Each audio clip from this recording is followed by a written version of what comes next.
Friends, இன்றைக்கி நம்ம baby corn fry என்னோடய ஸ்டைலில் எப்படி செய்யுதுன்னு பார்க்கலாம். அதுக்கு ஒரு பக்கெட் நான் பேபி கார்ன் எடுத்திருக்கேன். இதை வாஷ் பண்ணிவிட்டு சின்ன சின்னதாக கட் பண்ணிக்கலாம். பேபி கார்னை வாஷ் பண்ணிவிட்டு நான் இந்த மாதிரி சைஸில் கட் பண்ணி வச்சுருக்கேன். உங்களுக்கு எந்த ஷேப்பில் வேணுமோ நீங்கள் கட் பண்ணிக்கோங்க. ஒரு பாத்திரத்தில் தண்ணி வச்சுருக்கேன், கொதிச்சிட்ருக்கு. இப்போ இதில் கொஞ்சமாக சால்ட்டு சேர்த்துக்கலாம். ஸ்டவ்வை ஆஃப் பண்ணிவிட்டு நம்ம கட் பண்ணி வச்ச பேபி கார்னை உள்ளே சேர்த்துக்கோங்க.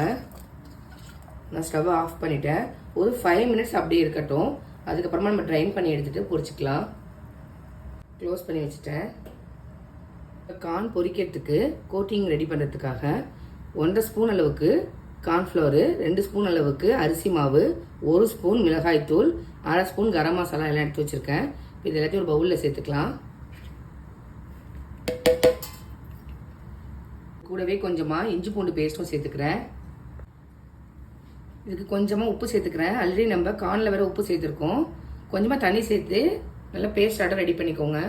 நம்ம சோக் பண்ணி வச்ச கார்னை நல்லா ட்ரைன் பண்ணிவிட்டு இந்த பேட்டர் கூட சேர்த்துக்கோங்க.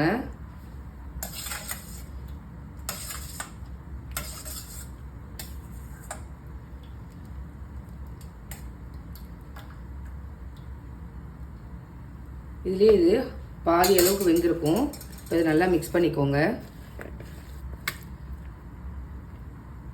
கடைசியாக இதில் ஃபைனாக கட் பண்ண கொத்தமல்லி சேர்த்து நல்லா மிக்ஸ் பண்ணிக்கிறேன்.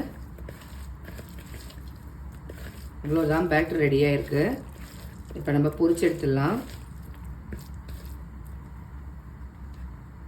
இப்போ ஆயில் சூடானதும் ஒன்று ஒன்றா உள்ளே சேர்த்துக்கலாம். அடுப்பு லோ டு மீடியமில் தான் இருக்குது.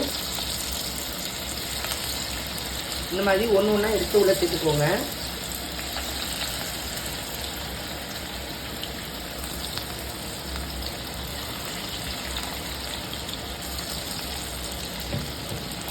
வேகட்டும். எல்லா சைடும் வேகிற அளவுக்கு நல்லா திருப்பி விட்டு வேக வச்சுக்கோங்க. இது நல்லா வெந்துருச்சு. ஒரு பிளேட்டுக்கு ட்ரான்ஸ்ஃபர் பண்ணிக்கிறேன்.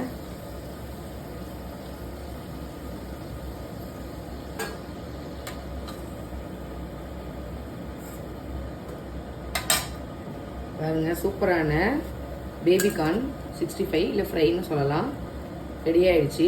உங்கள் வீட்டு குழந்தைங்களுக்கும் நீங்களும் இதே மாதிரி செஞ்சு கொடுங்க. ரொம்ப லைக் பண்ணி சாப்பிடுவாங்க.